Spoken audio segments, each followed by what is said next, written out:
এই দেখো খেয়ে দিয়ে দুপুরবেলা ঘুমোচ্ছি, আর এই দেখো কে ঘুমোচ্ছে, এই দেখো, দেখছো কে ঘুমোচ্ছে দেখো।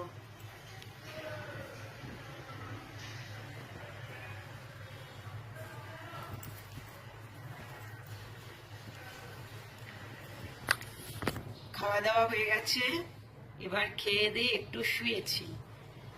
এবার আমার সাথে এও কিরকম করে গুজি মুজি দিয়ে শুয়েছে দেখেছো?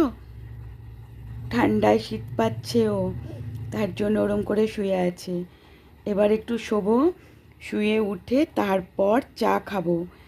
চাটা খেয়ে তারপর আর কি পুজো পাঠ এসবই চলবে। তো চলো এবার একটু ঘুমিয়ে নিই, আর ও একটু ঘুমিয়ে নিক। এরকমভাবে দুপুরবেলা আমার সঙ্গে ঘুমায়, দেখলে তো। টাটা।